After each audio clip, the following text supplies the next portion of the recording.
Hi all, and welcome to the lecture on variables and expressions. Just as a reminder, before you watch these videos, we do expect that you read the corresponding chapter in the free text that was posted alongside the slides and the video. That will give you a lot of the information you need in order to answer these questions. I won't be going over a lot of background, as I've mentioned before, but I will kind of dive in a little bit as the exercises necessitate in terms of explaining why certain answers are the way they are, that kind of thing. In this video, I'm also going to show you how you can ensure your PyCharm, if you downloaded it yourself on your computer, is working properly, and then how you can use Python to actually check some of your answers that you're coming up with on paper for this example. All right, so in this chapter, we talked all about variables. So variables are just a way for us to name data and values. They're extraordinarily powerful when it comes to programming because it's a way for us to tell the computer, we know that there's going to be some data here, but we don't know exactly what it is yet. And it's up to the computer to figure that out when we actually run the program. So it takes a lot of the pressure off of us. A nice way to think about variables is to think about them in terms of things like a cup. We have a cup. I could say this cup is named my lake mug because it says lake hair, don't care. Very fitting today. And inside this cup, I can store lots of different things. So I could be storing coffee, I could be storing juice, I could be storing water, I could even be storing pens, Let's just get wild here. But I know that those things will always be contained within this cup. So I can go and grab this cup and then I can go do something with it. And I'll look in it, it might be empty or it might contain something that I've put in it previously. So a variable is the same kind of idea. It's just a way for us to name some bucket that we're going to put things into. Now within computer science, there are rules around what we can actually name our variables because it is us communicating with computers, so us learning a whole new language associated with computers. There are going to be rules associated with that, and it will be different for programming language to programming language. So for this course, we're focusing on Python. So we're going to be learning all about what we can call our variable names in Python. We have a whole bunch of different potential variable names here, and our task is to determine if they are valid or invalid. So I will add my teacher red pen to this, and we'll go one by one through them. So our very first one here is Jeff. Jeff would be a valid variable names. Likely not a variable name we'll probably use in our program because we want our variable names to be explaining what they're holding. I don't think I've ever come across an instance where my program has necessitated I use someone's first name as a variable name, but who knows? It would still work. The program wouldn't yell at us. The computer wouldn't yell at us. It would still run. The next one here is def. Now this one's a little bit of a tricky one because def is actually a keyword or a special word in Python. It's what we use to define functions, which we'll get on to later on. So this actually would not be a valid variable name because we can't use Python special words to describe variables or to use them as variable names. So we would not be able to use this one. Now, I recognize that everyone in this class probably doesn't know what the heck are all this Python special keywords. What is going on here? How am I supposed to know all of that? You will learn lots of them throughout this class. The other hint is that if you're using PyCharm, or some other kind of integrative development environment to do your coding, those special words usually get highlighted in a certain color when you actually type them out. So if you're typing and all of a sudden a variable name you've given changes a different color than the default gray or black that the text is, that's an indication that's probably a Python special or a keyword, and you shouldn't use that for a variable name. So you should go back and change it. The next one here we have is hunter_name. This one, maybe the only thing that's a little tricky is this underscore, and our underscores are allowed in variable names. Yes, they are, especially if they are in the middle here. Our next one is underscore ready. So the question mark that we would have here is this beginning underscore. So do we remember back from the text what we said about beginning underscores? I need my Jeopardy music playing. Do, do, do, do, do, do, do, do. Yes, in fact, this is valid. So we are allowed to use underscores. Whoa, that's an awful check mark at the beginning of variable names. The next one we have here is area 9. So there's two things we haven't seen before. We have a number. We also have a capital letter. These two things are both in fact valid. So this would be a valid variable name. The next one we have is this huge long one. So we see some underscores in between. We've seen those before. We see text in between. We've seen that before. The only thing we haven't really seen is this for at the very beginning. And so because of that for, this in fact is not a valid variable name because we cannot have digits at the beginning of a variable name. This next one here, we've seen text before, but we've never seen a space before in a variable name. And now you probably are already screaming at your computer saying, Kim, didn't you say computer scientists hate spaces? In fact, we do. So this is not a valid variable name. We can't put a space in a variable name because the computer doesn't have any way of tying that together. It doesn't realize that you're adding a second word to that variable name. It just thinks you're moving on to like the next part of the program. So that would be invalid. This one here, we have a whole bunch of crazy case going on. We got lowercase, lowercase, uppercase. This really reminds me of 2001. And it is, in fact, a valid variable name. So if you really want to throw it back, you can. This would be brutal, though, to type out time and time again in a program. So I would not recommend it. And then our last one here, we have some text. We have an underscore. And the only thing that we haven't seen before is this plus. And so this instance is not a valid variable name because that plus is a special character. So things that we would use for like mathematical expressions, so plus, minus, division, asterisks, etc., we cannot use in variable names. Whew, that was a whole lot of talking about variable names. So next we're going to move on to expressions. So expressions are ways that we can combine data and operators. So very similar to what you may have learned way back in the day in a math class when we were learning how do we understand what 2 plus 2 equals. 2 plus 2 is an expression and it was up to us to learn how to evaluate that. Now we have computers, so we can have them help us evaluate those things, but we still need to understand what are the basic operations that we can do and what are the outcomes of those operations so that we know the different kinds of things that we can ask a computer when we're actually programming things up. So here's a whole collection of expressions, and instead of me showing you on here exactly what these evaluate to, I'm going to open up my pie chart and I'm going to actually code those up and show you how you could see the differences in those values. So just give me a second here. Let me open up pie chart.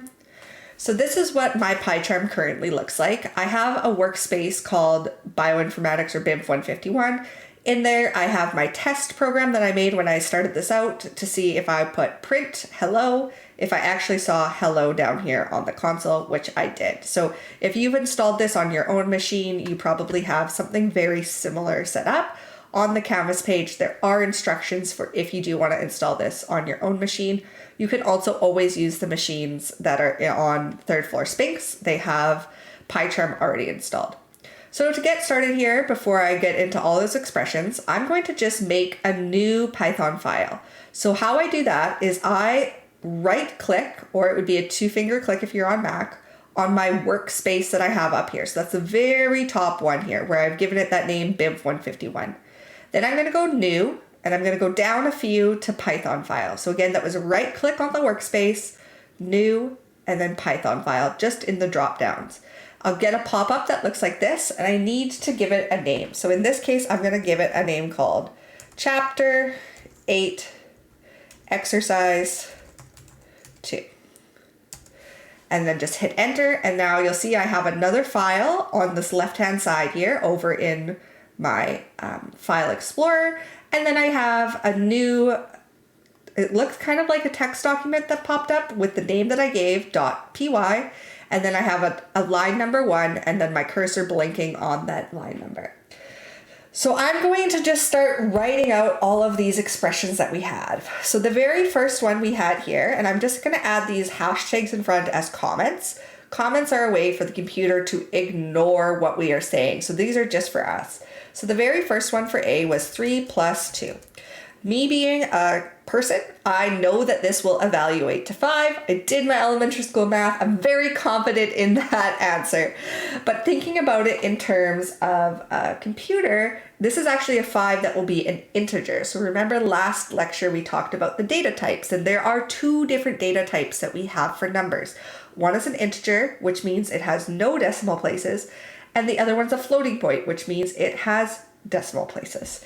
So when we're doing expressions with numbers on computers, it can be kind of tricky to know, is this going to result in an integer or a floating point? Easier when both of the things that we're actually using in the expression, both of the operands is what the official term is called, are integers. We know that will be an integer. If these are both floats, we know that would be a float. But we'll see some examples later on of when they get mixed up, and then we can figure out how we could see what kind of data type those would be. So if we want confidence in what we think the answer would be, what we can do is wrap that expression in a print statement. So a print statement is literally just us typing print with brackets, so open brackets and closed brackets. And that is going to tell the computer to take whatever is inside of those brackets. If it's an expression, it needs to evaluate it. If it's a string, it will just display it. It's going to take whatever's in those brackets, simplify it down, and then display it down to the console. So in this case, we'll just put 3 plus 2. So you'll see I have some different colors here being highlighted for me with my IDE. So you'll see print here is a special word. We wouldn't be able to use that for a variable name. And then I get this teal aqua color for my numbers.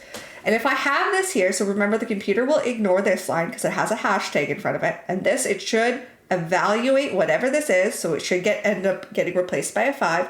And then it should display 5 down here to the console. And all I have to do to run this is I go up to this top right corner and there's that little green play button. And I say run, and then it shows me what file it's going to run. And in this case, it's the chapter 8 exercise 2 that I made. So I click that. It runs. You'll see down here, it no longer says hello in my console. It says 5, which is exactly what we thought it would say. The next one we have is a slight difference to this one. It's 3.0 plus 2. So again, if I'm a human that's looking at this, I would be like, oh, that's 5. And 5 as a human is enough information. But as a computer, this is either going to become a floating point number or stay as an integer. Any bets? I'll let you think about it, and then you can see the result when I run this. It becomes a floating point number. So when we add and one number is a floating point and one number is an integer, it ends up being a floating point answer that we get in the end.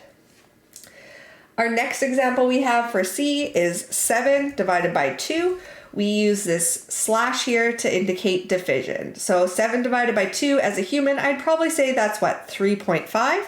But we need to remember that these things are integers. So we're doing an integer divided by an integer. We would expect the computer to return 3.5 if it was a human, but oh, and it does. There's other programming languages where that is not the case, and it will actually truncate the response, and you only get 3 out of it. So you got to be very, very careful when you're doing division to ensure that you're going to get the correct response out of it. If you actually wanted it to truncate, all you would need to do is do a double slash here. And in Python 3, that tells it to do integer division, and then you get only a 3, so you lose that 0.5. The next example is 7 divided by 2.0, so that's an integer divided by a floating point. Since we saw before that without the double slash, we get a floating point as a result, I would expect that we also get 3.5 for this one, and in fact, we do.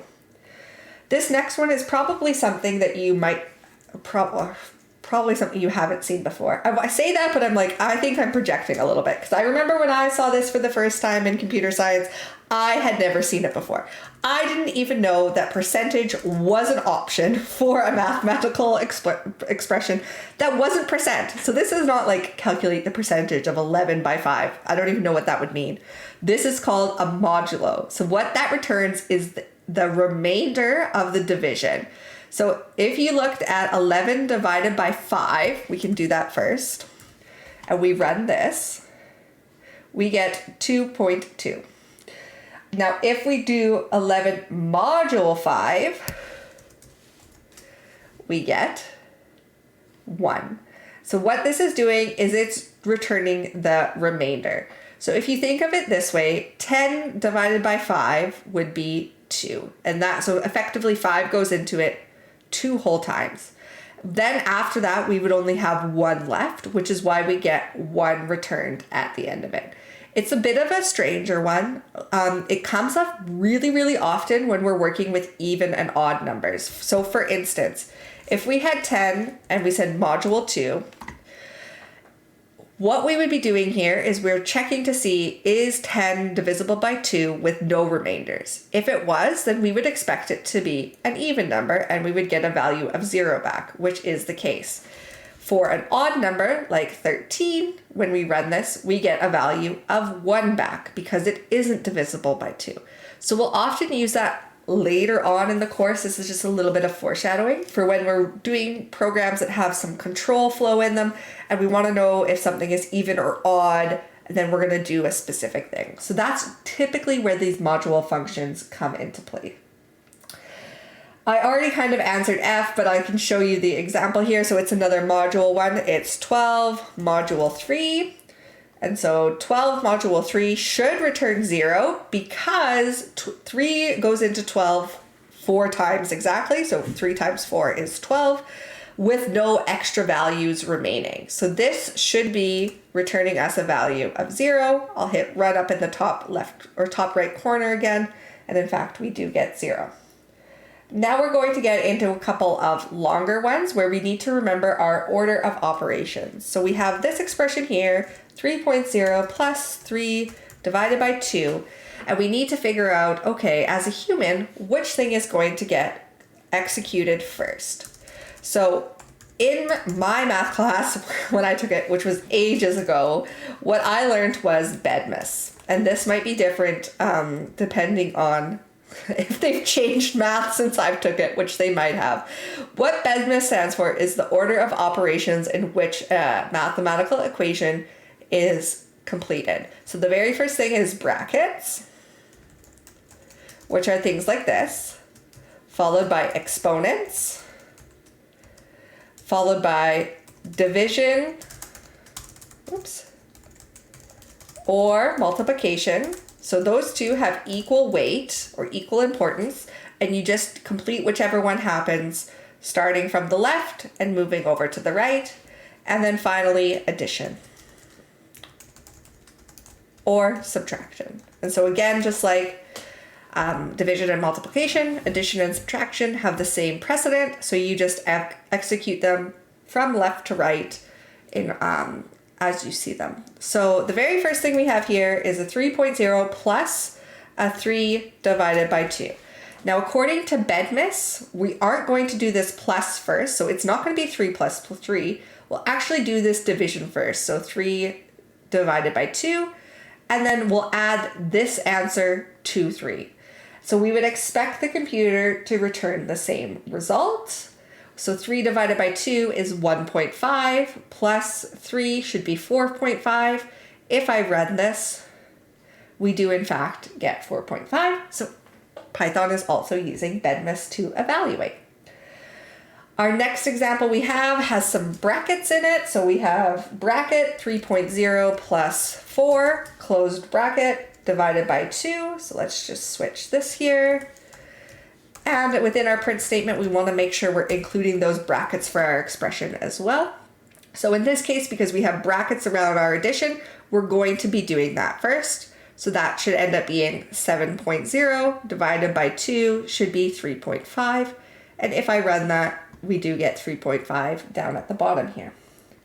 Now our final one is one that you likely have not ever seen before because it has to do with using operators like plus and multiplication, etc., but with our string type. So remember, our string type is just like words or sentences, and we're actually able to add things together that are strings, multiply them out to get multiples of the same string. And the example that we're going to use is a string C plus the string O times 6 plus the string KIE. Now I'm going to break this down with a few print statements just to show you what's happening. So just like with our mathematical expressions, our string expressions also use BINF. So instead of doing these additions first, we're actually doing this multiplication first. So let's see what that multiplication actually does by typing only that into our print statement to start off with. So O as a string multiplied by 6 is going to give us 6 O's altogether. So what's that saying is whatever is in this string, and it could have other letters in it, it will just get repeated this number of times, which is 6 times. So you'll see that beautiful example I just did at the bottom there. Oh goodness, sometimes my examples, I question them.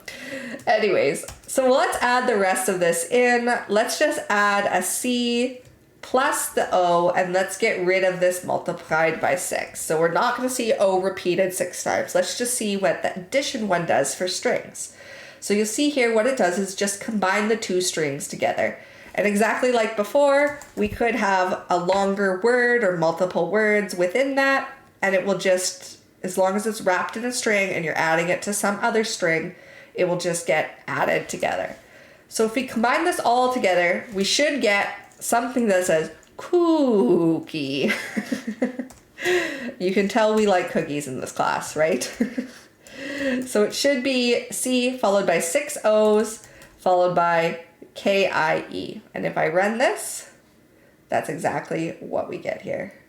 Let me just count my O's, make sure I'm not lying to you. Yeah, not lying to you. Perfect. All right. I highly encourage you to try out different kinds of expressions just using print statements in Python. It's a really good way to get used to what these different things are doing. If you have complicated print statements, you can or complicated expressions, you can break them up into multiple print statements to see exactly how the computer is going to evaluate those different things. All right, so for exercise 3, we want to write Python expressions for the following mathematical terms. Now, instead of doing this on PyCharm, I'm going to just do this on the slide so we don't lose that context. But I would highly encourage you to then take these and actually try them in PyCharm to see if you get the correct answer that you're looking for. So MOD stands for modulus or modulo. So that's our percent symbol. So this very first one here is going to be 20% 3. And that's how we get that one. This next one here, we have 1 divided by 2. Note that when we don't have anything typically between two numbers, just brackets, when we're writing mathematical equations as humans, that means multiply. So we just add a multiplication there and 55.0. And you can add spaces in here or not have spaces, whatever you prefer. I am a little bit verbose when it comes to my spacing. I love good white space in my programs. I find it easier for me to read. You don't have to do the same thing just because I do it. This next one here, so we have this multiplication with a number, but we also have this random minus at the beginning. And so how we would write that for a computer is actually just saying -1 times, and then we have some brackets here. And we have a -3, and some computers use this, or some programming languages use the little up caret as the exponent, but in Python, the exponent is actually times. So oftentimes if you're like looking online at different kinds of code examples, etc., you'll see that, but it's actually this in Python. So it's just a little switch that we have to get used to. So what this means is it's -3 to the power of 3 multiplied by -1. This next one here, we have some brackets, so we should add those at the beginning. And then we have 3 plus 35 divided by 5. So there's no brackets around anything inside of the brackets, so this is just going to be evaluated from left to right. Now this final one that we have is a little bit more complicated, so we need to add brackets around the numerator, which is the top of the fractions, and the denominators, which is the bottom of the fractions, and then we'll subtract both of them together. So for my first numerator, it's going to be 3.5 plus 1.5, end bracket, and then we add the bottom, which is the denominator, and we put brackets around that because there's more than one number in there, 11 minus 6, end bracket, and then we just do a subtract. So this here will represent our first fraction, which we have over here. Our minus is going to be, after that, we'll have our second fraction. So we don't need a bracket around the numerator for the second fraction because we have just one of them. And then that will also be divided. And then we have brackets around the bottom because the bottom one has multiple values in it. So we would have 5 minus 3, whoa, I did equal 3, minus 3 to the power, which is star star, of 8. And I like to wrap all of that in a bracket just so that we know that's all in one phrase there. So you can practice that as well, come up with different mathematical expressions, then convert them over into computer programming code, and even try running them with print statements and see if they work as you expect. You'll see lots of examples for doing things like this in the code lab, which will be coming up in, I think, next week's lab. So for the last exercise, we're going to have you do this on your own. What you're going to do is we have all of these expressions and they have some variables in them as well. So they have these variables B and these variables A. In this example, we'll say given that A is equal to 2.5 and B is equal to 2, you want to figure out, what the value of the expression will be and what type it will be. So we have 5 different ones. You can try these out. The answers to them are already posted in the solutions for this lecture exercise. But I also have added a discussion board post where you can talk about things that you're like, I didn't expect it to maybe be this type. When we're working with this kind of information, especially for the first time, it can be challenging to understand what the computer is doing, and that's okay. So that discussion board is all about asking questions of the how is it getting that answer? Why is it getting that answer? We are here to help, all right? And other than that, I've also added a I want to call it a cheat sheet, but it's not a cheat sheet. It's like a fact sheet for common Python functions that we'll be using in this class. So things like print, things like the loops that we'll see later on. So you can find that on the course homepage. Take a look at that. It will give you a little insight into what's to come, but also might help you out with some examples that we have for the course as well as you're starting to build up some programs of your own. All right. Happy coding all. Please use the course discussion boards if you have any questions.